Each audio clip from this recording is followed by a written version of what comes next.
Narito ang iyong pang-araw-araw na horoscope para sa Virgo para sa araw ng March 13, 2026. Sa pagbukas ng araw na ito ng March 13, mararamdaman mo ang isang pambihirang talas ng isip na mag-udyok sa iyo na ayusin ang bawat maliit na detalye sa iyong paligid ng may mataas na antas ng disiplina. Ang mga planeta ay nagbibigay sa iyo ng isang espesyal na enerhiya na nakatuon sa pagpapabuti ng iyong sarili at ng iyong mga sistema sa buhay. Kaya mainam na gamitin ang oras na ito upang mabusisi ang iyong mga prioridad at alisin ang mga bagay na nagdudulot lamang ng kalituhan sa iyong isipan. Huwag kang matakot na maging mapili sa iyong mga gagawin dahil ang bawat sandali na ilalaan mo sa pag-aayos ay magbubunga ng isang mas matatag na pundasyon para sa iyong mga pangarap na nais mong makamit sa lalong madaling panahon ng may kagalakan. Pagdating sa iyong karera at mga tungkulin sa trabaho, ang araw na ito ay naghahandog ng isang napakagandang pagkakataon kung saan ang iyong galing sa pagsusuri at ang iyong mabusising paraan ng paggawa ay lubos na hahangaan ng iyong mga kasama sa opisina at maging ng iyong mga superior. Mapapansin nila ang iyong kakayahan na makita ang mga butas sa isang plano na hindi napapansin ng iba. Kaya asahan ang isang positibong balita tungkol sa isang bagong responsibilidad na magbibigay sa iyo ng pagkakataon na ipakita ang iyong tunay na halaga bilang isang maaasahang miyembro ng grupo. Huwag kang mag-alinlangan na ibahagi ang iyong mga obserbasyon dahil ang iyong talino sa paghahanap ng mga praktikal na solusyon ay sadyang kailangan upang mapanatili ang kaayusan at produktibidad sa inyong lugar ng trabaho sa maghapon. Sa usaping pananalapi, ang petsang ito ay humihingi ng isang matalinong pagsusuri sa iyong mga nagawang budget upang masiguro na ang bawat bahagi ng iyong kita ay nailalagak sa mga bagay na magbibigay sa iyo ng tunay na seguridad at kagaanan sa hinaharap. Maaaring may lumitaw na oportunidad para sa isang investment na may kinalaman sa kalusugan, teknolohiya, o mga serbisyong nangangailangan ng mabusising pag-aaral. Ngunit kailangan mong basahin ang bawat maliit na letra sa anumang kontrata bago ka magbitiw ng pera. Ang pagiging masinop sa iyong mga gastusin para sa mga bagay na panandalian lamang ang gamit at ang paglalaan ng sapat na halaga para sa iyong mga emergency fund ay magbibigay sa iyo ng ganap na katiyakan at kapayapaan ng loob sa bawat hakbang mo.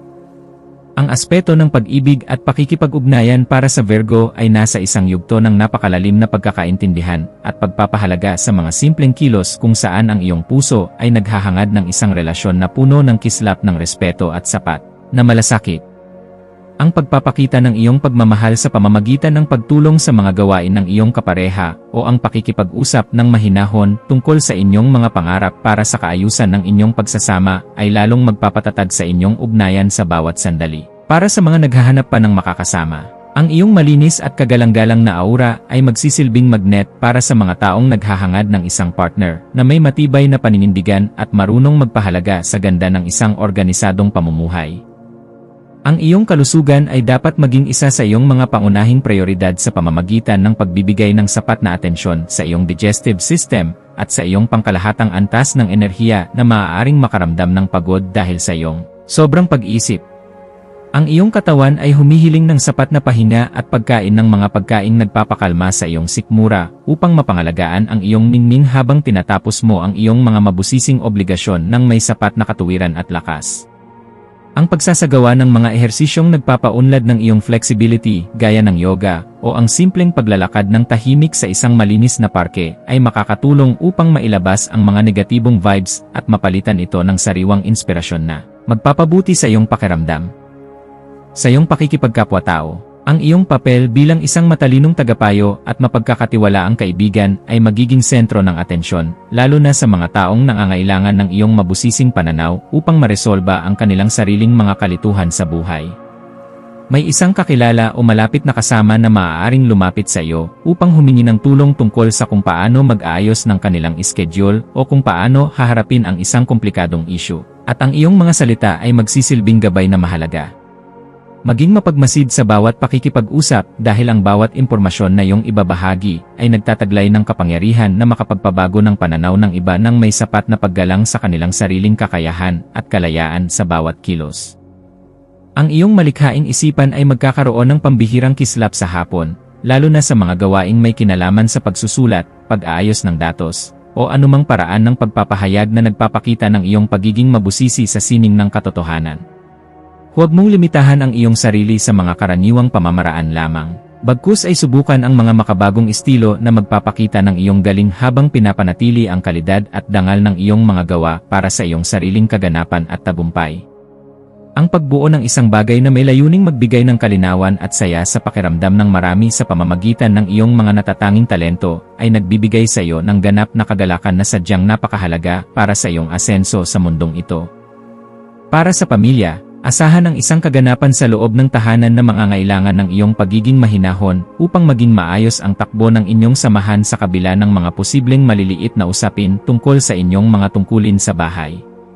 Ang iyong presensya ay magbibigay ng kagaanan dahil kaya mong magpaliwanag sa paraang madaling intindihin at may sapat na pagkilala sa nararamdamang pangangailangan ng bawat miyembro ng iyong pamilya sa bawat oras ng inyong pagsasama.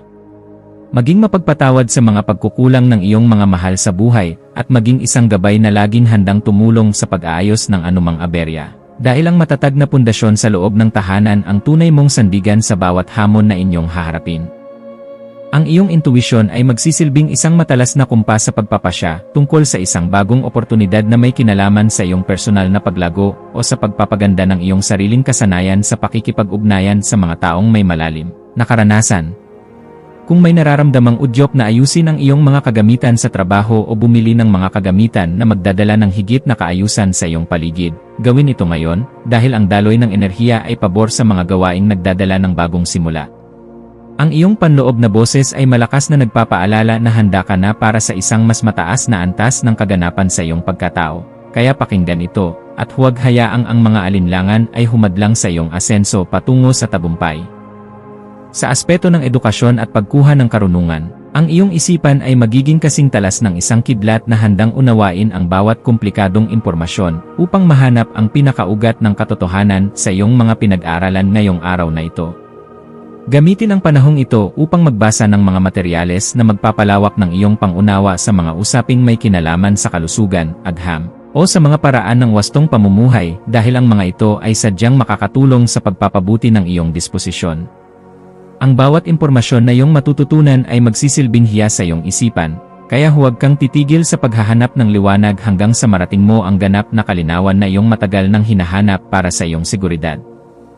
Iwasan ang pagiging masyadong kritikal sa iyong sarili at sa ibang tao sa mga sitwasyong nangangailangan ng kagaanan ng loob upang hindi ka makagawa ng pader na maglalayo sa iyo sa mga bagong pagkakataon na maaaring magpabilis sa iyong pag-unlad. Ang pagpapanatili ng isang balanse sa pagitan ng iyong pagiging mabusisi at ng iyong pagiging mahinahon sa pagtanggap ng mga imperpeksyon ay isang kasanayan na dapat mong pagtuunan ng pansin ngayong araw upang mas lalo kang irespeto ng lahat.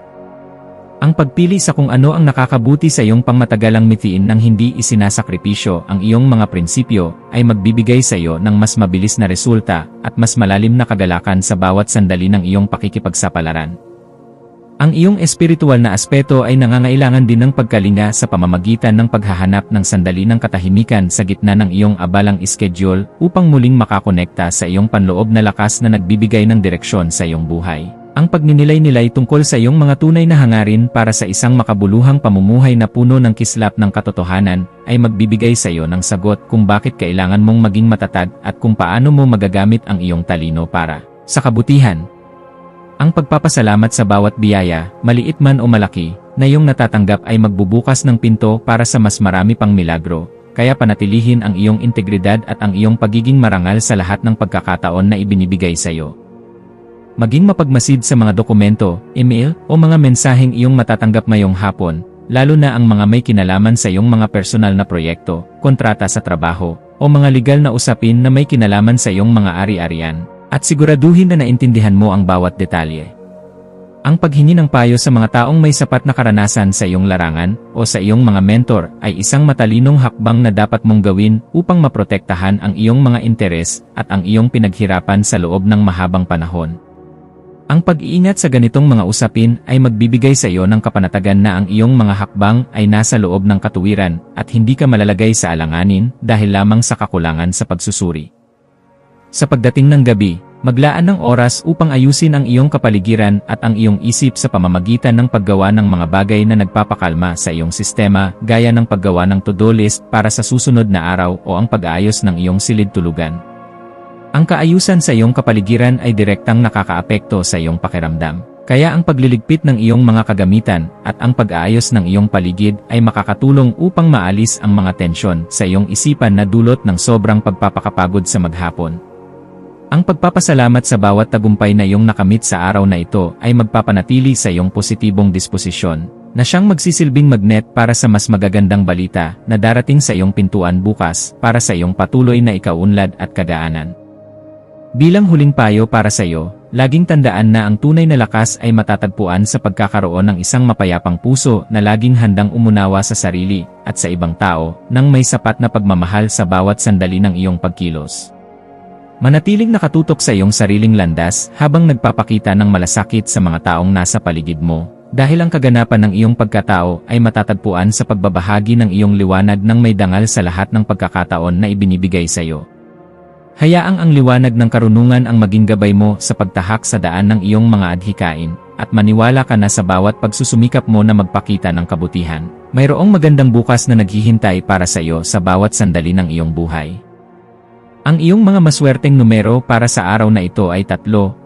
at 19. Ang iyong maswerteng kulay ay krema o murang berde na sumisimbolo sa kalinisan at kasariwaan. At ang maswerteng gawain para sa araw na ito ay ang pag-aayos ng iyong mga file sa computer, ang mabusising paglilinis ng iyong kagamitang pang-opisina, o ang pakikipag-usap sa isang matalinong kasama tungkol sa iyong mga plano upang muling mahanap ang iyong kagalakan at sigla sa buhay.